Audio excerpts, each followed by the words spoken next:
scores higher, higher, higher, higher.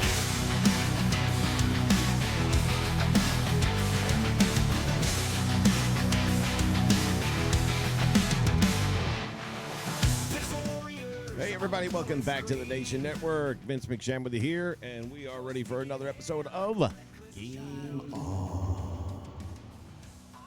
This is the program where we talk about video games past, present, and future. This week we're going to be looking at a couple of games that are past, but they're present. I was watching a couple of different videos from different creators. One of them had their top 10, the other one was a top 30, and the subject matter was the same. Games that immediately grab you. You think you're going to check them out to see what they're about, and then all of a sudden 5 hours has gone by and you don't know where it went. Those are my favorite games. Those are the ones that you just automatically are immersed into the game, and I think automatically of games like Uncharted, I believe it was, I want to say Uncharted 3, where it starts out with the train dangling from the cliff and you're trying to survive, and you have no idea how you got there. It's just right off the bat, you're in it, and I love that.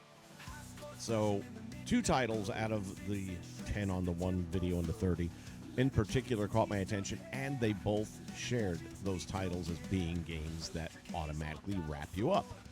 So because they both had them on their list, and because they both grabbed my attention, I decided to try them both out.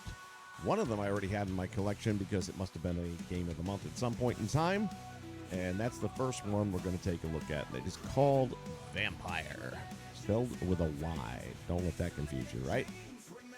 So let's take a look at the trailer for Vampyr, shall we?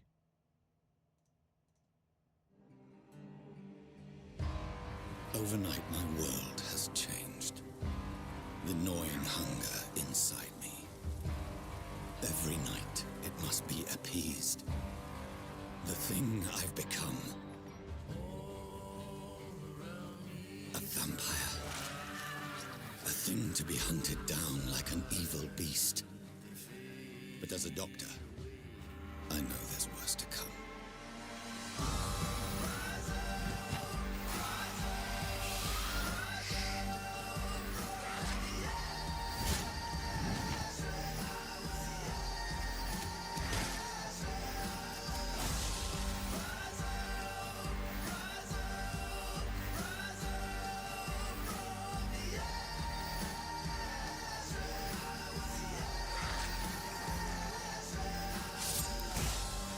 My life has become a waking nightmare. I did not choose the thing I've become, but I can choose the lives I now take. Cursed be the choice. They say everything you know is bound to change.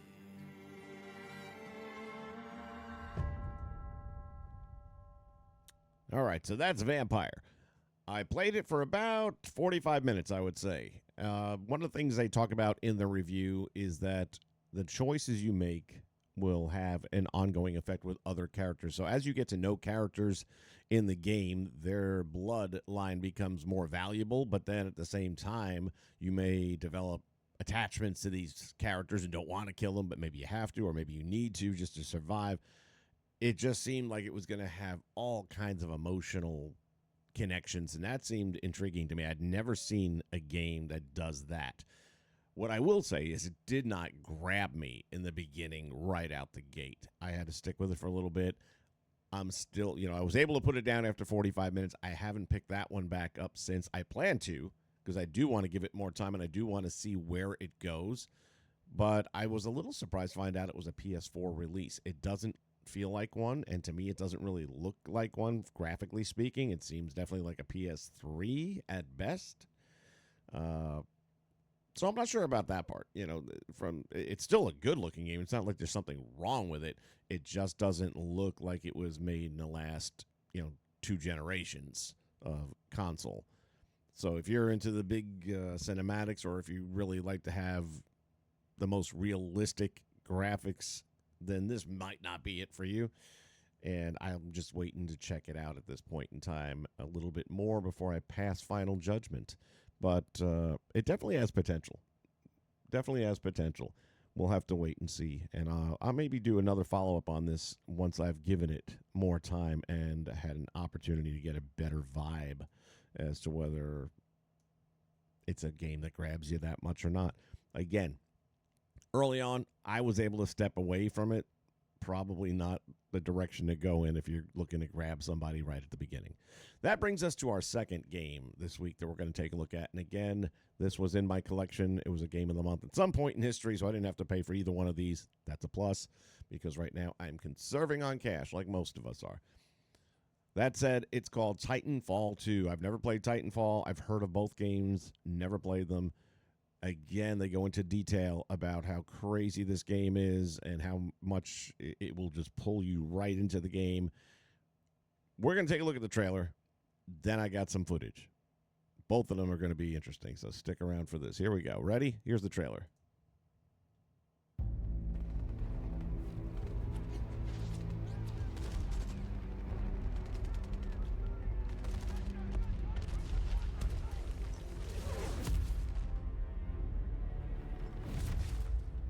Of all the things I've seen on the battlefields of the frontier, the pilot is the true dominant force.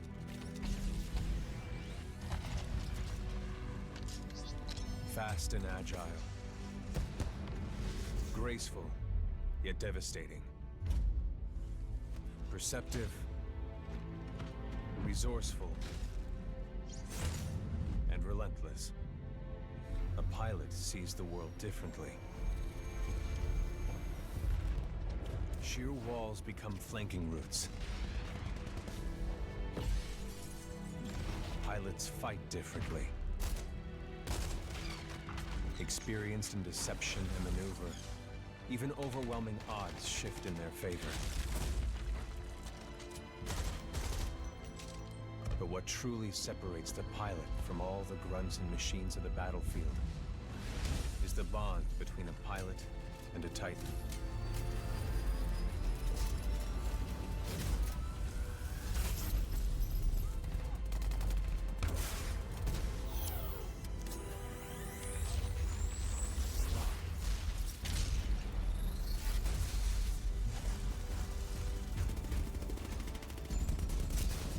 When linked to a Titan, a pilot can only be stopped by overwhelming force, or an equal.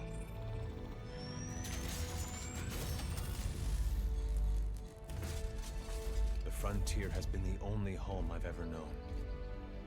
For years, our lands have been destroyed by the IMC, forcefully taking our resources, polluting and destroying our planets, and killing us off if we try to resist. Despite recent victories at Demeter and beyond, we have a long way to go before the IMC is defeated. Now, I serve as a rifleman in the militia, fighting to free the frontier. I'm a long way from becoming a pilot. But when that day comes, I hope I can live up to the honor.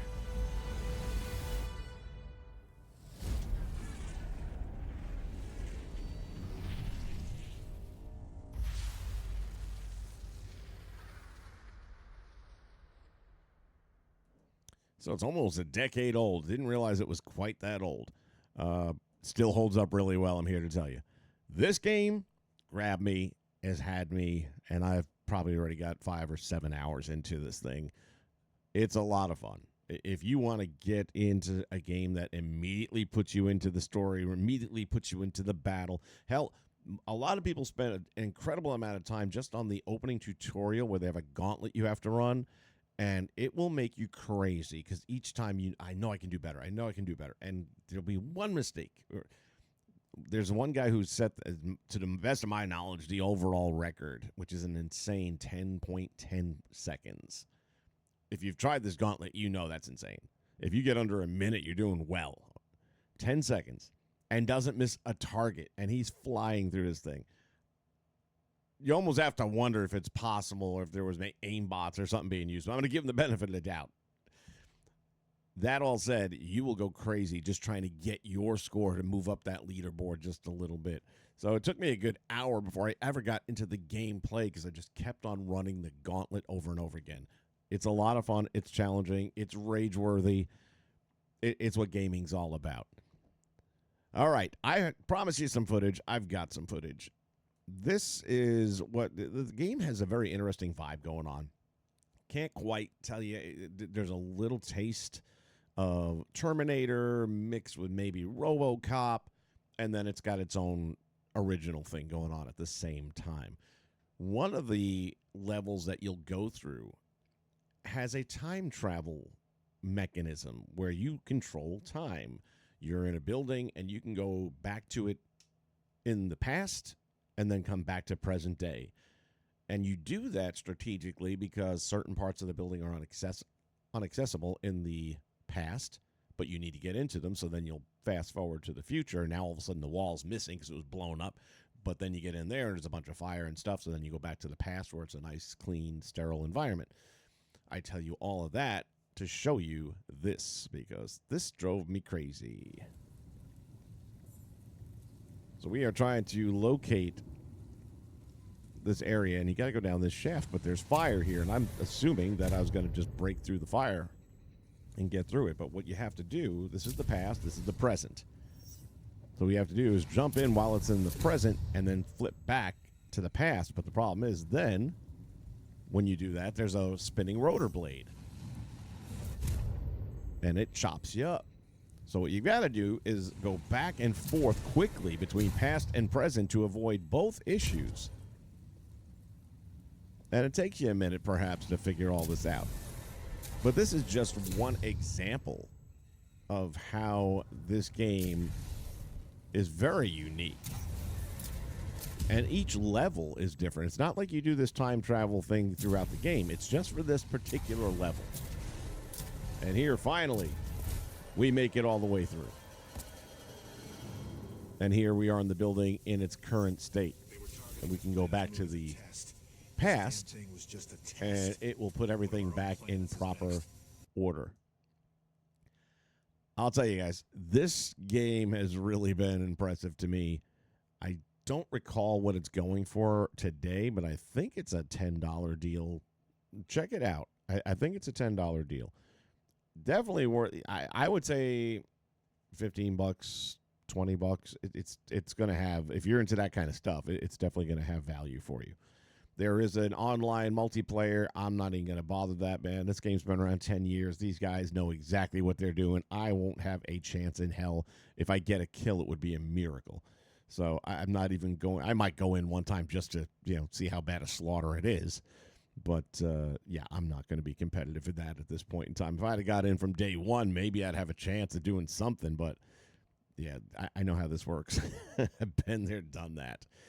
So that's what I have this week. Hopefully you guys get something from this. And if you haven't checked these two games out, I highly encourage you to do it as long as you can get them at a good price point. Or if you're like me, you might already have them if you have the PlayStation Network monthly account. You're probably buried away. I mean, always take your monthly games and put them in your library. You just never know when you might want to go and look at one. I put them in there, even if it's a game I have no interest in, that I'm never going to play. It's free. I stick it in the library. Maybe somebody else will be coming to visit and they want to play that game, and I'll throw it in there. It's worth doing. So check out your stash because you might actually have it in there already, and I'm telling you, it's worth watching. Thanks for checking out this video. We'll be back next week once again with another episode of Game On. Until then, stay safe, and we'll see you right back here on the Nation Network.